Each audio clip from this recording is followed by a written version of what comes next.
মানুষ শান্তির খোঁজে, শান্তির জন্য দেশ থেকে বিদেশ বিভিন্ন জায়গার মধ্যে মানুষ পাড়ি জমায়। টাকা পয়সা রোজগারের জন্য দেশ থেকে প্রবাস, মিডল ইস্ট সহ ইউরোপ কান্ট্রি সহ বিভিন্ন জায়গার মধ্যে পাড়ি জমায়। নিজের জীবনের ঝুঁকি নিয়ে তারা ঝাঁপিয়ে পড়ে সুখের জন্য, শান্তির জন্য। একটু শান্তি কোথায় পাবো? আমি আপনাদেরকে বলি, শান্তির খোঁজে সবাই ঘুরে, শান্তির খোঁজে সবাই চলে। আমি একজন পলিটিশিয়ানকে জিজ্ঞাসা করলাম, আপনি কি ভরপুর শান্তিতে আছেন? তিনি বললেন যে না, আমি তো শান্তিতে নাই। একজন কোটিপতিকে বললাম, আপনি কি শান্তিতে আছেন?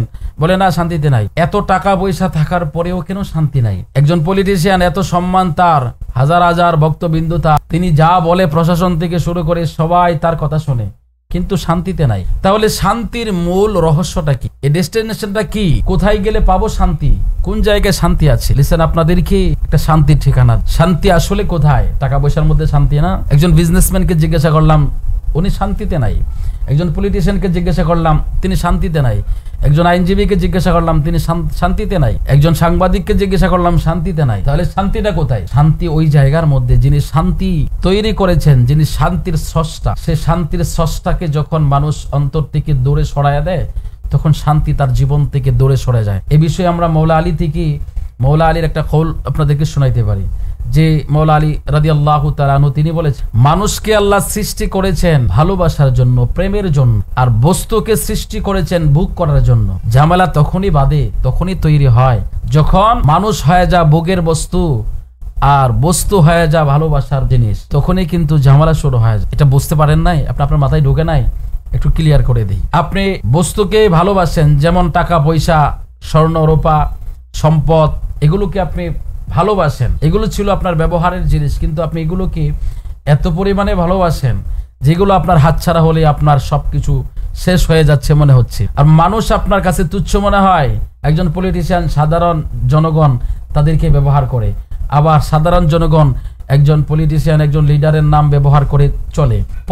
প্রত্যেকের জায়গা থেকে কেউ না কেউ মানুষকে ব্যবহার করতেছে। আমরা ওই মানুষের ব্যবহারে ঢুকে গেছি। মানুষকে ভালোবাসার বদলে আমরা ব্যবহার করছি, বস্তুকে ব্যবহারের বদলে আমরা ভালোবাসতে শিখে গেছি। এখন এই জিনিসটা যদি আপনার ভেতর থেকে না বের করেন, আপনি কখনোই শান্তির ঠিকানা খুঁজে পাবেন। প্রকৃত শান্তি আমি আমার এক্সপিরিয়েন্স থেকে বলতে পারি, আমি আমার নিজের থেকে আপনাদেরকে একটা উদাহরণ দিয়ে বলতে পারি।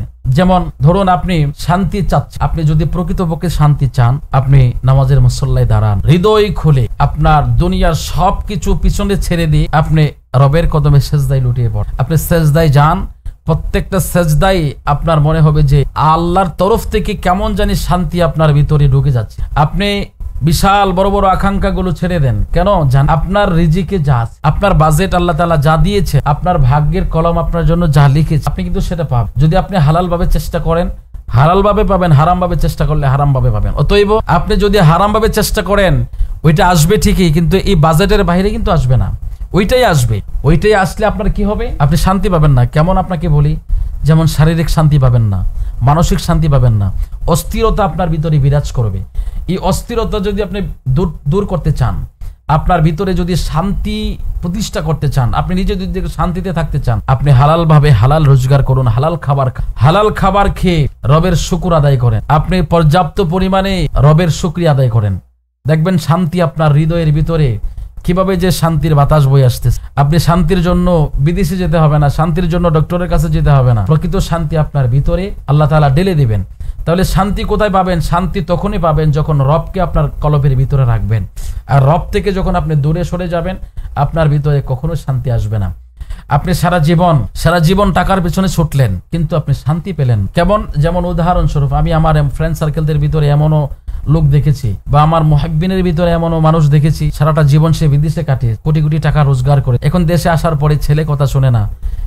বিবাহ দিছে, ছেলেকে বিবাহ করাইছে, বিবাহের পরে ছেলে বউর হাত ধরে চলে গেছে অন্য জায়গায়। তো এই বাবাটা কি শান্তিতে আছে? না, শান্তিতে নাই। তাহলে শান্তি কোথায়? শান্তি আপনি যদি রবের সন্তুষ্টির জন্য কাজ করে যেতেন, রবের সন্তুষ্টির জন্য যদি আপনি সন্তানদেরকে সুশিক্ষা দিতেন, তাহলে আপনার ওই সমস্ত ঝামেলাগুলো আপনি পড়তে হতো না। এই জন্য আমি আমার প্রিয় ভাইদেরকে বলি, যারা আমাদেরকে ভালোবাসেন, এটা জাস্ট শুধু আপনাদের জন্য একটু পরামর্শ। প্রকৃতপক্ষে যদি শান্তি চান, শারীরিক শান্তি, মানসিক শান্তি, পারিবারিক শান্তি, সামাজিক শান্তি, সব শান্তির মূল কিন্তু রবকে আপনি অন্তরে ভিতরে বসান, রবকে কাছে রাখেন, দেখবেন আপনার ভিতর বাহির সব দিক দিয়ে আপনার শান্তির ছড়িয়ে পড়তেছে। আপনি শান্তির জন্য বিদেশে পাড়ি জমাতে হবে না। আপনি মনে রাখবেন, রিজিক আপনার জন্য যা বাজেট আছে, ওই বাজেট আপনার আসবে, ওইটা আপনি পাবেন। আপনি হারাম থেকে দূরে থাকুন, হালাল ভাবে চেষ্টা করে যান, আর সবসময় সর্বদাই সর্ব অবস্থায় প্রতিপালকের শুকর আদায় করুন। যদি শুকর আদায় করতে পারেন তাহলে আপনার শান্তি আপনার ঘরে ফিরে আসবে। যেমন মুসা আলাইহিস সালামের ওয়াকিয়াটা অবশ্যই আপনাদের জানা আছে, অনেকেরই না জানা থাকলে আমি আবারও বলছি। মুসা আলাইহিস সালাম তোর পর্বতে সিনা উপত্যকায় যাচ্ছেন আল্লাহর সাথে কথা বলার জন্য। প্রতিমধ্যে এক ভদ্রলোক জিজ্ঞাসা করলেন, হুজুর আপনি কোথায় যাচ্ছেন? বলে আল্লাহর সাথে কথা বলতে যাচ্ছেন। তিনি বললেন, হুজুর আপনি আল্লাহকে একটু বললেন, আমি এত গরিব, ভাড়া ছেঁড়া কাপড়, ঘরে ভালো বিছানা নাই, ঘরে আমার পানি পড়ে, কষ্ট করে আমি দিন যাপন করতেছি, আমাকে একটু শান্তির ব্যবস্থা কিভাবে হবে একটু আল্লাহকে জিজ্ঞাসা করেন। মুসা আলাইহিস সালাম তার কথা শুনলেন, একটু সামনে আগালেন। সামনে আগে যাওয়ার পরে আরেকটা লোকের সাথে দেখা হয়েছে। দেখা হওয়ার পরে ওনাকে জিজ্ঞাসা করলেন, হুজুর আমার প্রচুর অটেল ধন সম্পদ, সবকিছু আমি আল্লাহর তরফ থেকে পেয়েছি, আপনি আল্লাহকে একটু বলেন, হ্যাঁ উনি যাতে আমার একটু সম্পদগুলো কমায় দেয়, আমি এগুলোর হিসাব নিতে নিতে আমি সময় পাই না রবের শুকরিয়া আদায় করার এবং রবের ইবাদত করার সুযোগ পায় না। তো দুটো দরখাস্ত নিয়ে মুসা আলাইহিস সালাম চলে গেলেন, আল্লাহর সাথে কথা বললেন। কথা বলার পরে ফিরে আসার সময় তিনি আল্লাহকে বলেন, আল্লাহ তোমার দুই বান্দা দুইটা দরখাস্ত করে, এক বান্দা খুবই গরিব অসহায়, সে শান্তির জন্য আপনার কাছে একটা সলিউশন চাইছে, একটা রাস্তা চাইছে। আবার আরেক বান্দা তোমার পর্যাপ্ত ধন সম্পদ দিয়েছো, কিন্তু সে শান্তিতে নাই, সে বলছে যে তুমি তার সম্পদ কমিয়ে দাও।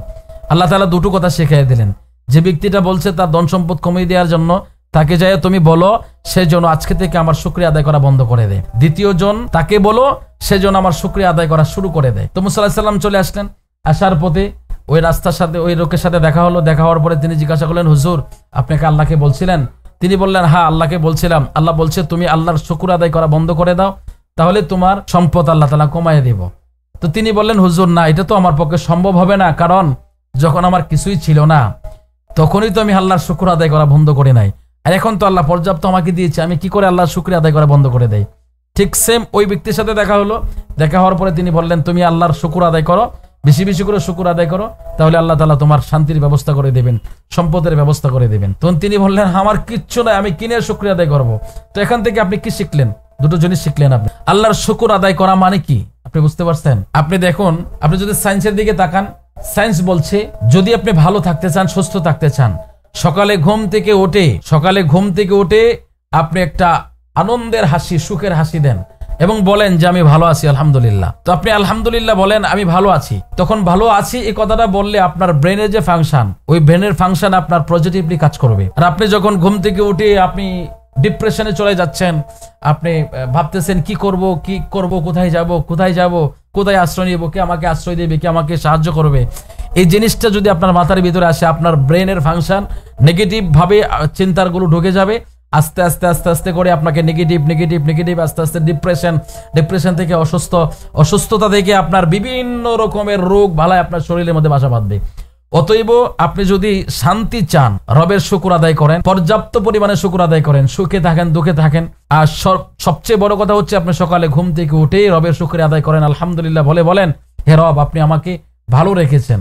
আর সবচেয়ে বড় কথা হচ্ছে আপনি ঘুমিয়েছিলেন, ঘুম থেকে জাগ্রত হলেন, কে আপনাকে জাগ্রত করলো? যদি আপনি ঘুমের ঘরে আর আপনার ভিতরে রুহটা ফিরিয়ে না দিতেন আপনার রব, আপনি কিন্তু নিঃশ্বাস নিতে পারতেন না, কথা বলতে পারতেন না, সূর্য উদয় আপনি দেখতে পারতেন না। কাজে আপনি সর্ব অবস্থায় শুকর আদায় করুন। যে অবস্থায় আপনি আছেন সে অবস্থায় আপনি শুকর আদায় করুন, দেখবেন আপনার সমস্ত যাবতীয় যন্ত্রণা, ডিপ্রেশন সবকিছু আপনার কাছ থেকে বিদায় নেবে। সবকিছু আপনি পজিটিভলি চিন্তা করার চেষ্টা করুন, এবং যা আপনাকে রব দিয়েছেন তার উপরে আপনি সন্তুষ্ট থাকুন, তাহলে আপনি শান্তি পাবেন। আর রবকে আপনার ভিতরে রাখুন।